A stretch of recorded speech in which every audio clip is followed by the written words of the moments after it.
karena dia selalu diganggu, nggak tahu sakit-sakitan. 1 bulan setelah kejadian itu dia meninggal. Meninggal karena Sakit. dampak dari kecelakaan itu. Jadi antara korban kecelakaan itu satu yang meninggal. Ya. Tapi aku nggak tahu ya, karena shock atau karena sakit-sakitan nggak kuat badannya, aku kurang tahu itu kenapa. Tapi gejala dia itu ya sama, dia itu diikutin, tapi bedanya dia diikutin sama hantu yang cuman kepala doang. Kepala doang. Ya, Nggak ada badannya. nggak ada. Atau yang dibilang kuyang itu bukan?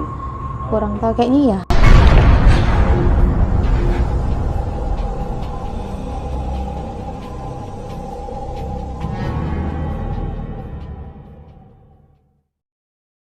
Nah, kali ini saya bersama seorang narasumber yang auranya sangat tinggi. Dia bernama Aisyah. Halo Aisyah. Hai Bang. Sehat? Alhamdulillah sehat, tapi kantongnya enggak. Kantongnya enggak ya. Tenang, sabar aja. Iya. Nanti akan indah pada waktunya. Amin. Nah, Aisyah umur berapa sekarang? 24 Bang. Asli sini ya? Asli sini. Berarti Aisyah ini disebut wanita Turki turunan kisaran, ya kan? Iya benar. Jadi kalau mau cari wanita Turki ya ada ini turunan kisaran. Aisyah katanya pernah mengalami kejadian mistis. Iya benar. Betul? Benar Bang. Nah, itu cemana ceritanya? Dari awal lah coba ceritakan supaya ketua-ketua ini mendengar kisah yang dialami Ica. Ica atau Aisyah panggil? Aisyah. Aisyah ya? Ya Aisyah aja biar lebih enak. Aisyah yang lagu-lagu itu ya? Enggak. Beda itu. Oh, beda. Dia artis. Oh iya. Ini apa? Calon artis. Calon artis, Iya. senang. Pengenlah denger cerita misteri Aisyah ini. Sebenarnya kejadiannya udah lama sih gitu kan. Itu waktu aku SD, umur pas 2 SD kalau nggak salah, itu umur 9 ya, sekitar 9 situ ya. tahun. Ya. Itu waktu ada isu-isu tragedi tsunami di sini kan. Jadi aku kan sama keluarga dari kampung di Meranti pergi ke Sikampa nama tempatnya. Sikampa. Iya, Sikampa. Labuan Batu ya? Iya bener. Jadi kami pergi sekeluarga, adiknya mamaku pesta kan, anaknya nikah gitu. Jadi ke sana sebetulnya kejadiannya mau pulang jalan ke Kisaran, cuman kan memang kan di sana memang tempatnya kata orang memang tempatnya agak masih mistis gitulah ya kan. Aura mistisnya tinggi bener. gitu ya. Jadi kami pulang itu kan tepat jam sebelum subuh. Jadi pas kami di jalan itu kan kami dari Sikampa, kami masuk ke Jalan Bulu Cina. Bulu Cina, Ya, itu nama tempatnya ya, Bulu Cina. benar, Bulu Cina. Itu desa? Kurang tahu ya. Aku karena kesana itu baru sekali, jadi kurang tahu gitu itu desa atau gimana kan. Jadi kan ketepatan kejadiannya itu pas azan subuh. Kami dua mobil. Cuman yang mobil pertama udah lewat, kami ketinggalan di belakang. Jadi kami di jalan itu kan ada tekongan, namanya itu tekongan, itu ada kayak tembok besar bekas apa gitu, reklame apa gitu, kurang tahu aku kan, karena aku bukan orang situ. Jadi supirnya ini kayak ngelihat orang terbang gitu, nggak tahu lah, entah kata orang-orang situ sih kuntilanak gitu. Cuman ya aku karena nggak nampak, karena kami posisinya di situ semua tidur gitu kan. Cuman dia yang bangun gitu kan. Dia yang bangun. Setelah jadi dia mau ngelakkan apa sih namanya tembok itu. Jadi dia mobil kami ini keterusan guling ke jurang. Masuk jurang? Ya bener. Tepatnya jurang itu di depan rumah makan. Cuman aku kurang ingat lah nama rumah makan karena udah lama kan. Jatuh ke bawah, guling lah kami. Di bawah itu ada kuburan. Di bawah jurang itu? Iya, ada kuburan. Jadi tumpahlah bensin kami semua di dalam mobil itu kan, tumpah bensinnya. kami semua tuh keluarnya dari kaca karena mobilnya terbalik posisinya nih. Kaca udah pecah. Udah pecah. Di dalam situ ada ibu hamil, ada anak kecil. Oh my God. Nah, jadi kami ditolong lah sama warga sekitar situ. Keluarlah kami nyebrang ke rumah makan di depan situ. Dibantulah sama warga situ. Jadi setelah itu ceritalah yang punya rumah makan itu. Sebelum kalian, 1 hari sebelum kalian kecelakaan katanya, ada orang kecelakaan sepeda motor, laga kambing. Dua-dua ini mati Sepeda orangnya. motor, ya, laga dua-dua kambing. sepeda motor laga Ya, kambing. meninggal di tempat. Tepat di situ juga kejadiannya. Ya benar. Cerita yang punya rumah makan tuh bilang gini, di situ memang rawan kecelakaan. Sering orang kecelakaan. Udah gitu katanya, kata orang situ, kuburan itu memang sering tempat orang buang sial. Oh, nah kuburan itu pernah diceritain nggak sama orang setempat, kuburan lama atau kuburan? Iya, itu kuburan lama. Kuburan lama ya? Iya benar. Makanya tempatnya pun dia terjal di bawah jurang. Itu kira seingat Aisyah berapa kedalaman itu kemarin mobilnya masuk? Kurang ingat sih, cuma memang lumayan dalam lah. Terguling-guling ke dalam ya? Iya, guling-guling ke bawah.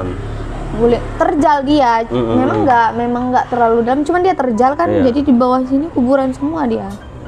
Itu kata orang di situ. Kuburannya banyak. Banyak. Kata orang di situ memang tempat buang sial.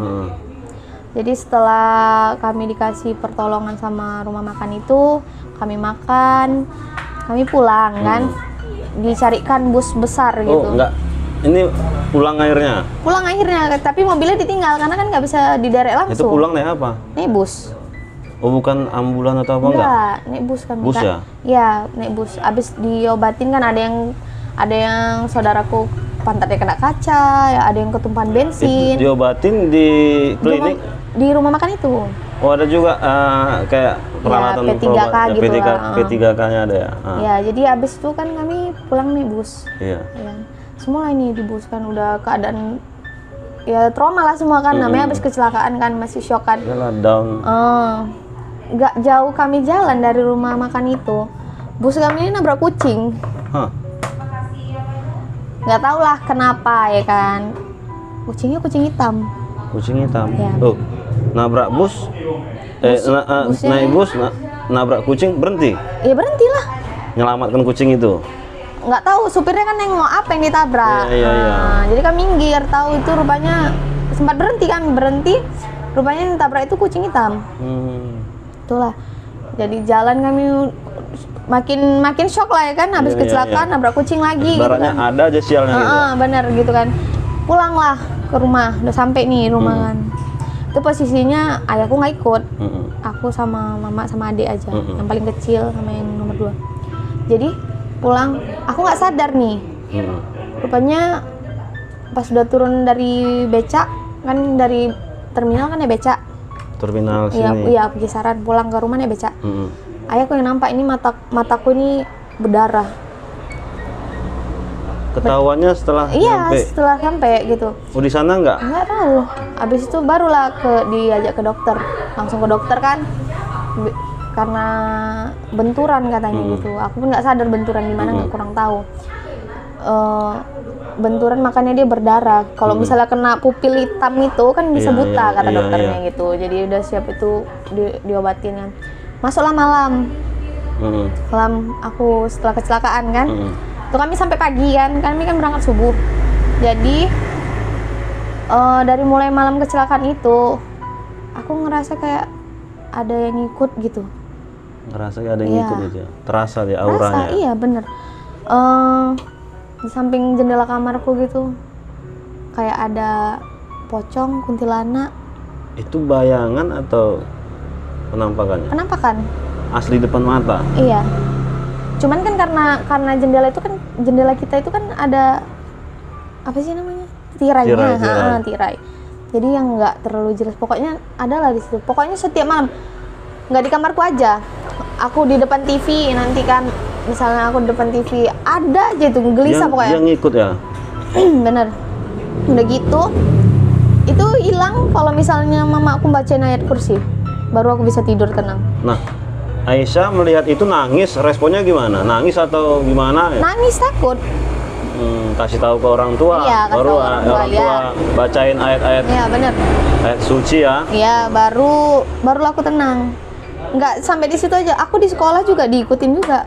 Di sekolah diikutin juga. Bener. Waktu SD itu ya. SD rupanya tetap itu berjalan 1 bulan kan. Gitu terus kondisinya udah nggak betul ini mungkin kata orang tuaku. Jadi dibawalah aku ke Ustadz di Jalan Pergam di Kisaran ini juga kan. Diobatin sama bapak itu selang 3 hari, barulah di situ aku mulai tenang, sembuh. Dari situlah baru sembuh aku, dan di mataku ini juga sembuh setelah itu. Nah, Ustadz itu menjelaskan nggak sosok yang ngikutin Aisyah itu? Iya, jelasin. Dia bilang yang ngikut itu kuntilanak katanya. Nggak disebut tujuannya apa ikutin Aisyah gitu? Nggak disebut. Bapak itu menjelaskannya sama orang tuaku, cuman ngomongnya, aku kan nanya nih sama orang tua. Nanya sama orang tua aku bilang karena yang diikutin itu di situ karena masih anak kecil aja. Yang anak kecilnya yang diikutin. Oh, karena dia suka anak kecil mungkin iya, makanya dia ikutin. Tapi pocong dan kuntilanak, dua sosok ya. Dan bukan aku aja sih sebenarnya yang diikutin. Ada anaknya abang mamaku kan, anak abang mamaku, dia diikutin tapi sama hantu cuman kepala doang. Nah, itu korban kecelakaan itu juga? Iya bener, korban kecelakaan. Masih kecil kali dia itu, masih umur. Oh, masih di bawah Aisyah ya, lagi? Kira-kira 5 tahun lah mungkin ya. Aku pun lupa kan karena udah lama kali. 1 bulan setelah, karena dia selalu diganggu, nggak tahu sakit-sakitan. 1 bulan setelah kejadian itu dia meninggal. Meninggal karena sakit, dampak dari kecelakaan itu. Jadi antara korban kecelakaan itu satu yang meninggal. Ya, tapi aku nggak tahu ya karena shock atau karena sakit-sakitan nggak kuat badannya, aku kurang tahu itu kenapa. Tapi gejala dia itu ya sama, dia itu diikutin, tapi bedanya dia diikutin sama hantu yang cuma kepala doang. Kepala doang? Nggak ada badannya? Nggak ada. Atau yang dibilang kuyang itu bukan? Kurang tahu, kayaknya ya. Oh my god, serem itu. Iya. Nah, Aisyah mengalami penampakan kuntilanak dan pocong itu selama berapa tahun? 1 tahun? 1 bulan. 1 bulan. 1 bulan. Baru diobatin. Ya, baru diobatin. Setelah diobatin 3 hari gitu, kan bapak itu ngasih air putih, rajin ngasih air putih, ngasih doa, barulah tenang. Dan itu nggak ada mencelakai Aisyah, cuman nggak tenang jiwa di situ, nggak tenang, ngapa-ngapain nggak tenang, nonton TV, sekolah pun nggak tenang. Cuma Aisyah aja yang lihat itu ya? Iya, orang tua nggak, adikku juga nggak, cuman aku doang. Nggak ngelihat, istilahnya kan lihatnya hanya bayang-bayang, nggak lihat wah ini sampai kelihatan detail hidungnya, matanya enggak. Karena kan kemungkinan karena kan supirnya bisa aja sih, bisa jadi kan kata yang punya rumah makan itu memang di situ ada kuntilanaknya. Jadi bisa aja supir kami itu betul yang dilihatnya kan. Karena kan ada yang berpendapat supirnya ngantuknya itu atau gimana. Tapi setelah ditelaah mungkin ya benar gitu, karena aku ngerasa juga gitu dampaknya sampai sebulan gitu. Mungkin melanggar apa ya, nabrak si Kunti itu ya? Nggak tahu lah, kalau itu kurang tahu karena yang lihat di lokasi itu posisinya cuma supirnya. Kami semua tidur. Dia lihat bayangan putih itu terbang di atas. Itu terbang melintas atau ke atas gini? Kalau penjelasan dari melintas katanya. Melintas. Makanya dia kaget. Di depan itu ketepatan ada tembok, dia nyalakan itu makanya. Iya. Itu kan tekongan. Makanya keterusan. Danger itu. Di tengah apa ya? Itu rumah makan. Iya. Ini tekongan. Ini gini tekongan. Temboknya mungkin di sini ya. Sini kira-kira. Jadi pas ini melintas nih gini kan, melintas. Dan sekitar itu perkebunan ya? Iya. Perkebunan kayak hutan, masih kayak hutan lah dibilang hutan gitu. sawit, hutan-hutan gitu ya? Iya. Jadi kan karena dia mengelakkan tembok ini, kaget nih lihat ada yang melintas gitu kan. Iya. Keterusan lah dia ke sebelah sini. Ini kan jurang nih. Di seberangnya rumah makan. Tuh lah. Nah, cuma rumah makan itu aja? Nggak ada perumahan warga gitu, nggak ada? Nggak ada. Seingat cuma rumah makan itu sih. Soalnya itu jalan lintas. Ya apa, entah. Rumah makannya pun rumah makan. Rumah makannya agak serem sih kalau lihat. Soalnya dia gede memang, cuman kayak bangunan tua gitu, lama gitu. Ya, nggak tahu nyata atau nggak kan? Kurang tahu sih. Rame di rumah makan itu. Kalau karena masih subuh nggak ada orang. Bisa jadi juga itu. Karena masih subuh, tapi ditolong kok kami sama orang situ. Iya. Tapi itu sampai sekarang masih menjadi ketakutan nggak buat Aisyah gitu, kejadian itu? Kalau mengingat-ingat. Kalau ketakutan sih nggak, cuman memang itu kejadian yang nggak terlupakan gitu. Karena ya seumur hidup baru itu kecelakaan sampai separah gitu. Dan berdampak kepada iya. mistis gitu ya. Benar.